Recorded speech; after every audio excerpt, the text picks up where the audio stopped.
Hi guys, my name is Kirsty and welcome back to Upside Down Books. Today, it is very hot and it has been hot all week. It has been about 40 degrees, which is about, 104 degrees Fahrenheit for you Americans for like a week in Australia. And so I can't control my hair anymore. We have hit the point of desperation. It's just been so hot for so long, but hopefully we will get a cool week soon. That aside, today we're here to talk about fun things that don't involve the sun and drought and constant sweatiness, and that means we're talking about fantasy books. Fantasy is by far my favorite genre. I don't know what it is about it, I don't know why I love it so much, but it just eclipses all other types of books for me. So today I thought it would be fun to talk about some books that I've really enjoyed that you haven't read. There are so many fantasy books out there and I find that I am always reaching for them, always looking for them, and always returning back to them after a quick dalliance in another genre and then realizing that really all I ever want to read is fantasy. There was a period of my life where I was reading a lot of ebooks and a lot of stuff sent to me from NetGalley that I had requested or found in like a free ebook section somewhere. And because of this, there was a ton of free fantasy books just filling in those empty corners of the universe, and I read them and I loved them. But no one else has read these books because they are not mainstream fantasy. The YA genre and category is saturated with fantasy books, and I think people get very over it trying to find new stuff and just sort of sticking with the main titles that hit the headlines because it's just too hard to wade through all of the crap. So this is my challenge for you today is, have you read any of these books? Because most of these books have very, very few ratings on Goodreads, which would indicate that probably you haven't read it and possibly you haven't even heard of these books. But if you're looking for something a little bit different that isn't Throne of Glass or Game of Thrones or Eragon or Shadow and Bone or Harry Potter or any of the Maggie Stiefvater books or Brandon Sanderson, Marissa Meyer, Melissa Marr, all of those people, you're looking for something different, then I have that solution and that answer for you here today. So let's dive in. I've got 10 books lined up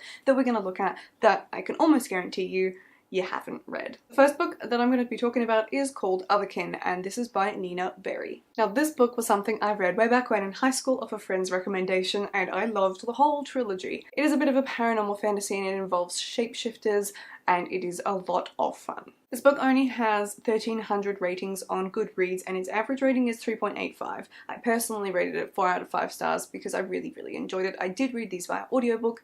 No, I didn't. I did read these via ebook. Now, on Goodreads, the default edition that comes up for me and gives me the blurb is super brief, and I'm kind of like, what is this book even about? So here's what I remember. This book is about a girl called Des, and she is quite seriously, not disabled, but she's got a very serious spinal problem and she has to wear a brace, and her life is not all sunshine and rainbows. It's a little bit of a struggle. And then she meets a boy who she frees. Oh, that's right, I actually remember the beginning. He is in a cage. For some reason she finds him, she's in some sort of lab and he is caged in, and it's like, why is this boy in a cage? What's going on? And she ends up freeing him, and there's all sorts of mysteries and secrets about herself that she finds out going on from that point onwards. Now, I've already said this is obviously about shapeshifters. I'm not going to tell you who shapeshifts into what, or why it happens, or what their purpose is, or anything like this, but it's a good sort of contemporary action fantasy book. But that is my first recommendation on this list.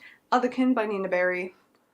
Would highly recommend for just a good summer light read, or just a light read, seeing as a lot of the world is about to go into winter. But the next book I'm going to read is a book that I recommend time and time again, and that is called Thorn by Intisar Kanani, and I love this book. This book is a fairy tale retelling. I've never heard of the fairy tale before, and it's about the Goose Girl. There is a princess and a maid, and due to witchcraft, they swap bodies, and that is always a good start to any sort of dark and stormy fairy tale. So we have Princess Alira, and she has always wanted to escape the confines of her royal life. She doesn't like it, she's bored, she feels restricted, she doesn't want to be married off to some prince, she wants to live her own life. And she sort of gets this wish granted in ways that she wasn't expecting. She is betrothed to Prince Kestron of another kingdom, somewhere yonder there. And she embarks on this journey by foot because she embarks on a journey from her castle to his castle by foot because medieval times. I don't know why maybe she's not walking, maybe she's got her own little,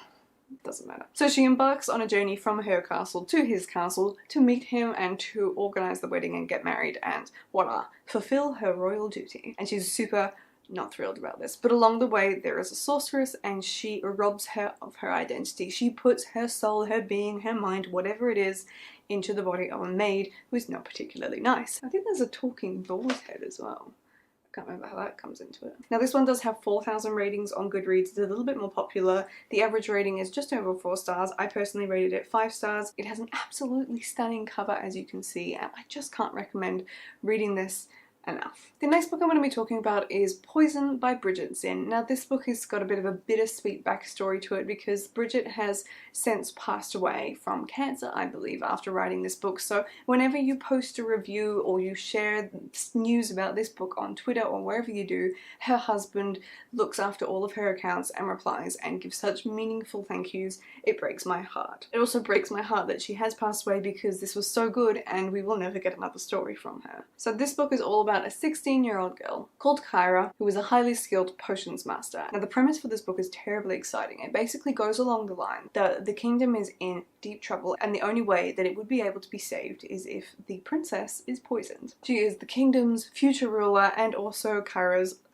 former best friend. And Kyra is the only one who is privy to this knowledge. She's the only one that knows what's about to happen, and this is how she makes her decision that she is going to poison her. And there's a little bit more to it than just that, but that is sort of the main bleak look into the first few chapters of the book. But for the first time ever, her poison dart misses, and then she is a fugitive on the run because all eyes have turned towards her for why did she try to assassinate the princess and what's going on, and obviously she's a bad person. So this book is her on the run as she tries to escape the wrath of the king's army as chaos descends on the kingdom itself and everything just goes mad. It's a wonderful story. It's got a great plot twist at the end. It's got some fantastic characters in it, and I really enjoyed it. Now this one does have 10,000 ratings, so a lot of people have read this one, and the rating sits at about 3.9 stars out of 5 on Goodreads, but I have never to this day heard anybody on Instagram, on any blog, or on YouTube, and perhaps I've just not looked hard enough, but I've really not seen anybody talking about this book, and I think it is time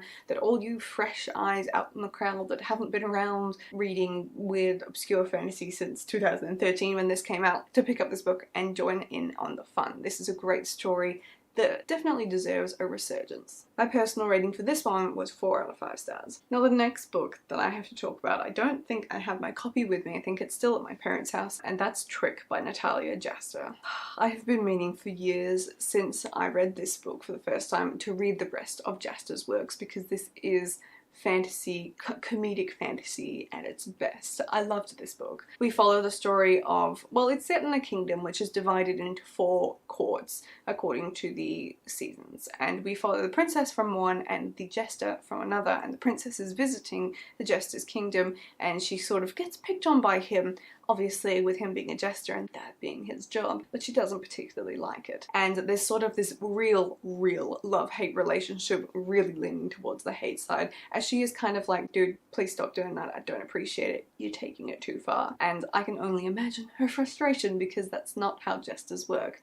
You tell them to stop and they're just gonna make it worse. This is such a fun look into a fantasy novel that is not supposed to be overly complicated or intensified with world building. It is just about these 2 characters who very slowly fall into a friendship and maybe love, and there are some really unexpected hidden stories to fill in the backgrounds of these characters as well. It is such a fun book. Would highly recommend reading it. Natalia Jaster has recently come out with another new release, I think this month, and I cannot wait to get my hands on it personally, but if you haven't read any of her books, then I would say start with Trick. I have just seen the new cover for this. I'm going to swap the picture that you're currently seeing over to the new cover, and I absolutely love it. 1, 2, 3.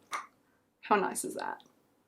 This book only has 2,100 ratings on Goodreads, but it sits at a very happy 4.1 stars out of 5, so I think that speaks for itself, and I really think that considering how gorgeous this new cover is, that you need to go get yourself a copy. The next book I have to talk about is actually an adult fantasy, because I have read a couple of these, and that's The Shattered Court by M.J. Scott. Now this book, I don't even know why I first read it or how I came across it. I think it was on sale and I picked it up somewhere, and it's ended up just being something I have really enjoyed. I have been meaning to read the sequel for this for well over a year or maybe 2 years at this point. I just haven't got around to doing it yet. So this is set in this fantasy world where it's not illegal to be a witch, but if you do have witchcraft powers, then you are basically owned by the royals, and they look after you in the castle and they train you up a particular way so that they can siphon your power to do their will and what they need to get done, and so that nobody's running around out on the countryside just making their life easier or helping other people.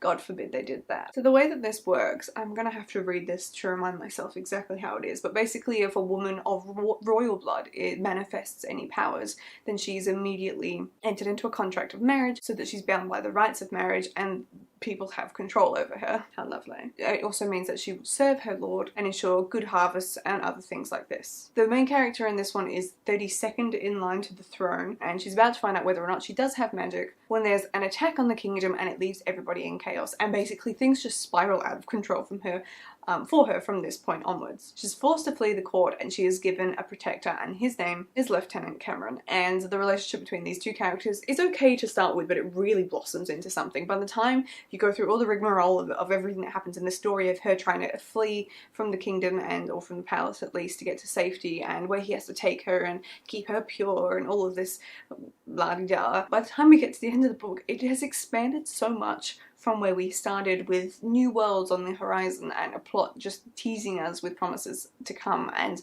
I can't wait to dive back into this to find out what happens next and how the world expands. This is a really good book, obviously with some more mature themes given that it's adult fantasy, but I've heard very few people talking about this. This only has, again, 2,500 ratings on Goodreads. Its average rating is 3.6, and I think that is on the lower side, possibly because the start of the book is a little bit slower, but I think that it really picks up and that it definitely is worth reading. So if you come across this one in a bookstore, then don't hesitate to give it a go. The next book I'm going to be talking about is White Heart by Sarah Dalton. Now this book is another ebook, I think a free ebook that I first found, and then I bought the rest of the series, although I've only read book 1 and book 2. It is a trilogy, and this one is really fun. In this story, the kingdom needs magic in order to survive and to go forward. They use that magic, I guess, in much the same way as the previous book, where they are using it for good harvests and things like that.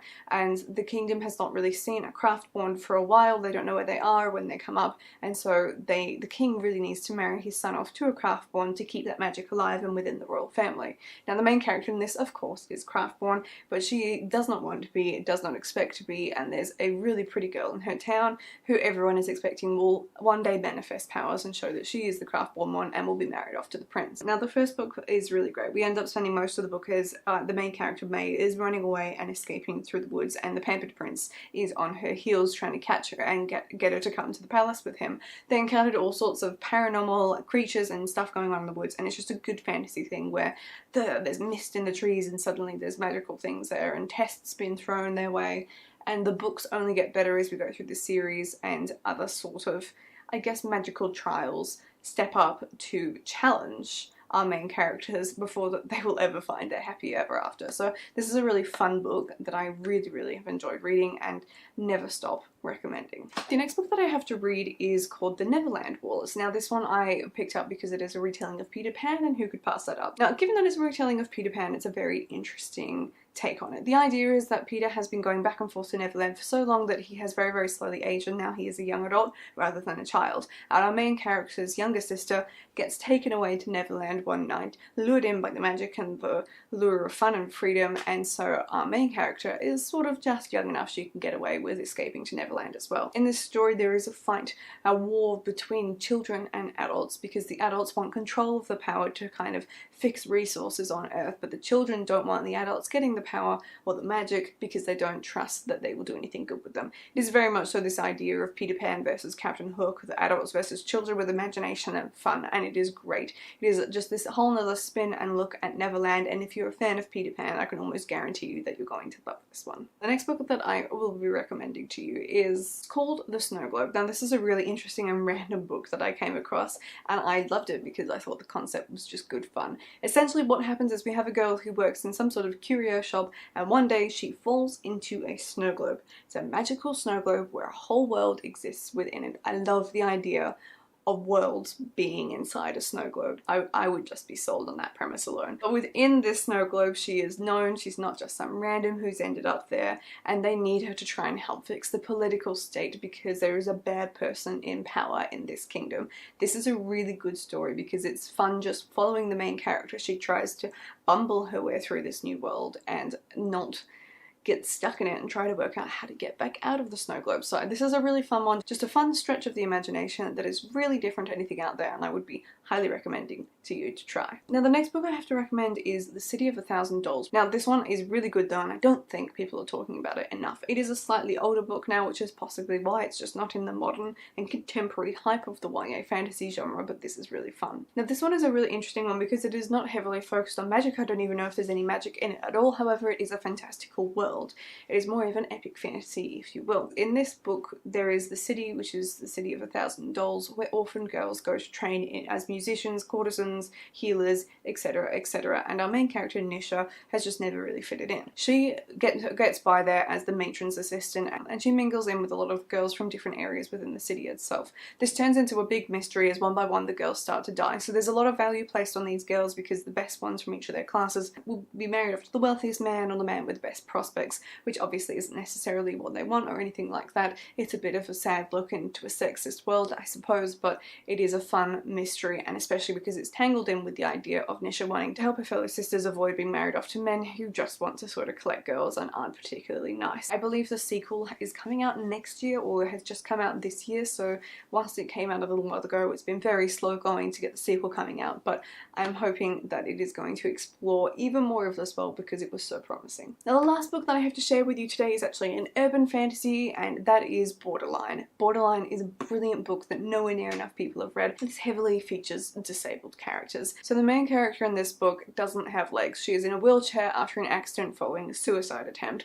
and she is recruited into something called the Arcadia Project. Now this group is tasked with protecting portals and I guess gateways in between from a paranormal world with fairies and other creatures like that, and try to make sure that the creatures from the parallel reality aren't staying too long or doing anything bad in the real world, whilst making sure that the regular humans don't ever find out about it. This is such a, it's a really good book. It's really great for diversity and representing some underrepresented groups, and it's just a really good story as well. We've not only got disabilities, but we've also got LGBT+. It's something that's just totally unique. I have never read a book before that is an urban fantasy representing disabled people from mental disabilities to physical disabilities, and also has LGBT+. This one has 3,700 ratings on Goodreads and an average rating of nearly 3.9. It's really good, and everyone I've talked to who's read it has absolutely loved it. So those are the 10 books that I have to share with you today. I would love to know down below if you have read any of these, because I really haven't met very many people who have or have even heard of them, and let me know if you're going to be adding them to your TBR now that you do know about them. Keep your eyes peeled for my next video because I will be announcing a readathon slash vlog that I'm going to be doing in December, which I'm either going to be doing solo, or if people want to join in then you're more than welcome to, and that will also be involving fantasy books. So I'll have more details coming soon, but other than that I will see you in my next video. Goodbye.